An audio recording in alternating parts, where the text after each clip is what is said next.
Hey guys, thanks for tuning in to another video on ForgottenWeapons.com. I'm Ian McCollum, and I'm here today at Morphy's with a Soviet 50mm RM-40, 1940, pattern of light mortar. The Soviet Union decided that light mortars would be a cool thing to have in 1937. They subsequently developed a 1938 pattern of 50mm light mortar, put it into production, and that thing was like German in complexity. So there would be a whole series. They realized the 38 pattern was too complicated, and so they replaced it with a 39 pattern, which they then realized was too complicated. So they replaced it with a 1940 pattern, which they then realized was still kind of complicated and a little too big, so they replaced it with a 41 pattern, and then they realized that 50mm mortars were actually kind of useless because they were too small anyway, and replaced them all with 82mm mortars by like 1943. So this is a system that went through substantial evolution quickly during World War II. Now, as a 50mm mortar, this thing is very similar to the German model of 1936 light mortar. In fact, German troops would often, whenever they had the opportunity, they would capture and use the Soviet mortars, because the German and Soviet systems threw about the same size of shell, like 0.8 kilogram, 0.9 kilogram mortar shells, which is what, about a little over a pound and a half. Essentially kind of like hand grenades, so not a huge area of effect, not a super viable weapon. What makes the 1938 pattern really interesting, and unfortunately I don't have one here, we've got the 1940 to show you, is that it was set up to be very smart, which turned out to be kind of dumb. So they set up, the whole family of mortars has a series of vent holes in the bottom of the tube with a screw adjustable base that allows you to vent some of the propellant gas out the bottom of the mortar instead of propelling the shell, and thus control your range while maintaining the same angle. And when they did this on the first pattern of mortar, what they did was set the bipod up so that it could only be fixed at either 45 degrees or 75 degrees. And that would determine what your actual range was. And the minimum possible range was 200 meters at a steep 75 degree angle with minimum amount of, or maximum venting of powder.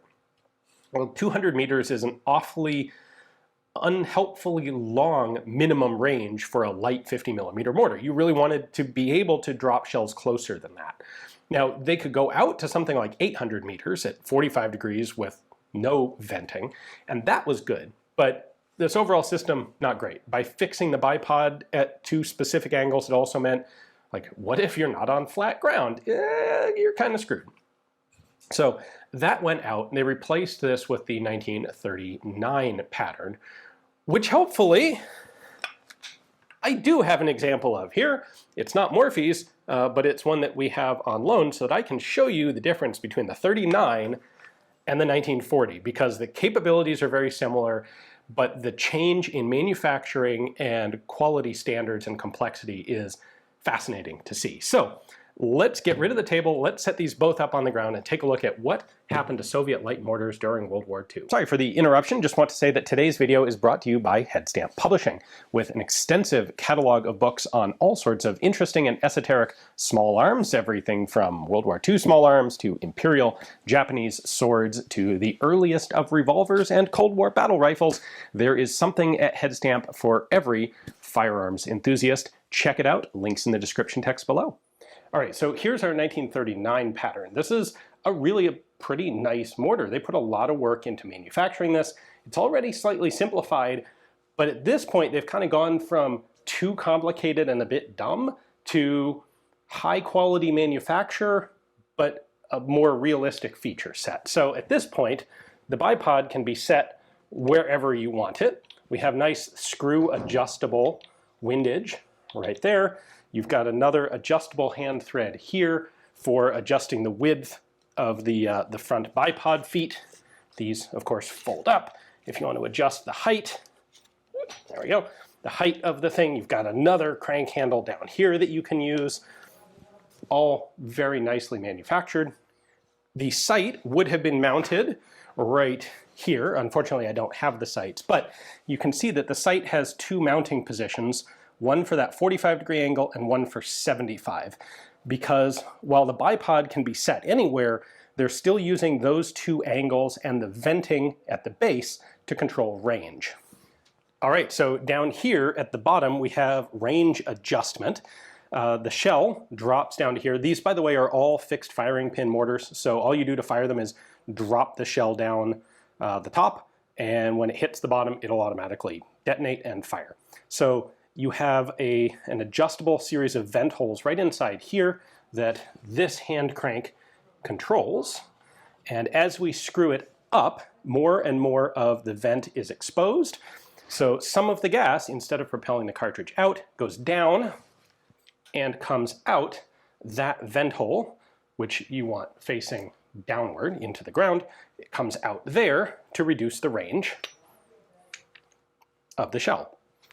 So over on this side, we have the range scale for a 45-degree angle. You can see I've got 40, 60, that's 400, and 600 meters. And if I open it up all the way, I hit 80, 800 meters. And we have a nice adjustable scale right there. And then over here on the opposite side, I have the range scale for the 75-degree elevation, which goes from 20 to 40. The one other feature that they've got on here, right here, this one actually has two. It is a dual recoil buffer, recoil absorber. So when you fire, of course, the barrel is going to push down.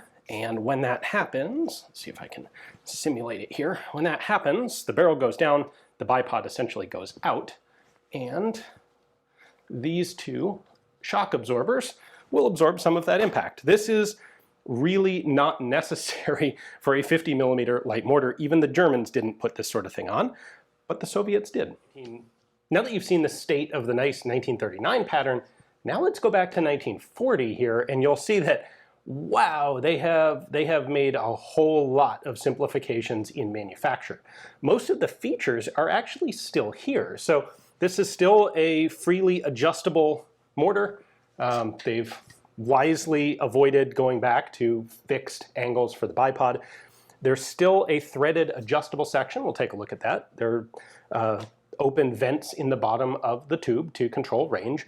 But now they only have one range setting. Instead of having to choose between 75 and 45 degree, they only give you a range scale for 45 degrees. The minimum range has actually come down, so these become more useful, really. They're lighter, which is certainly nice. The recoil buffer is still there, remarkably. It's now just one tube down here, but they didn't get rid of that. That's surprisingly something they certainly could have gotten rid of. These bipod legs are now stamped sheet metal instead of tubes with nice fittings on them. There is still an adjustment screw in the center to lengthen or shorten the bipod, but there's no longer this like nice extra second adjustable crank here. Instead, in order to keep the bipod legs at the desired position, which is fully open, there's just a steel ring. That comes down and just locks over the top of the two bipod legs. So for transport, we lift that up and fold them in. There is just one remaining range scale, so the higher up you thread this, the more gas is vented out. This is only at 45 degrees, but it now goes from 100 meters out to 800 meters. So they've actually improved there. This one, for whatever reason, ought to be threaded up higher, and it's not. So I'm not sure exactly what's going on there. While you don't get a second range calibration setting for 75-degree angles, it is still set up for a sight that can mount at 45 or at 75 there. And again, I don't have the sight to mount on this for you. However, I can take this off completely and show you those vent holes. There you go. So the barrel comes off, just threads off of the socket at the bottom, and you've got this beveled surface that is going to act as your restrictor for opening or closing the vents. And then if I pull this screw out, I can take this whole contraption out. So that's the bottom socket, and there are the vent holes. very clear there. I think there's something like this ought to go down a little deeper to let me thread it in all the way. But it is that big round plate that is going to interact with that conical surface to increase or decrease the amount of gas blowby.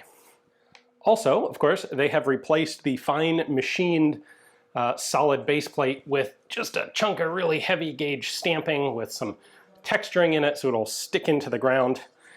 And this is there to act as a shield for the crew because gas is venting right out the bottom of the tube. So what you do is make sure that the tube is leaning that direction. The gas is going to come in here and get trapped under that and blast down that way and not hurt the crew themselves.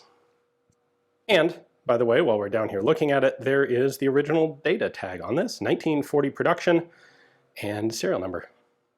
There are actually a kind of surprising number of these mortars in the United States, although most of them have been deactivated for use as just display dummies so that they don't have to go through the NFA destructive device registration process. This one is a registered NFA destructive device, which is pretty cool, but it does mean there's a tax and what used to be a really long wait that's no longer all that long of a wait to transfer it. At any rate, the reason that we have these in the United States is that Finland, not surprisingly, captured a whole bunch of them, more than 1,000 of these of various patterns during the Winter War and the Continuation War. The Finns used them when they had access to the ammunition, but overall didn't consider them to be all that effective because the explosive charge just wasn't all that great. So they weren't a particularly exciting weapon for the Finns to capture. After World War II, once you get into the 1950s, these were weapon systems that Finland was quite happy to sell off as surplus. I don't remember if it was the 50s or the 60s, but they got sold off to guys like Sam Cummings of Interordnance, who brought a lot of them into the United States. Deactivated a bunch, but also sold some as intact destructive devices, which is where guns like this one come from. So very cool to get a chance to take a look at this one here at Morphy's, and a big thanks to the owner of the 1939 model for letting me use it as a comparator here. Hopefully you guys enjoyed the video. Thanks for watching.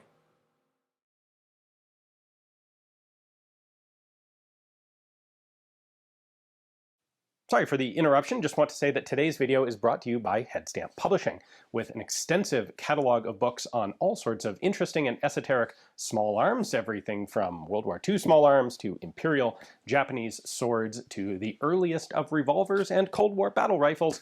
There is something at Headstamp for every firearms enthusiast. Check it out, links in the description text below.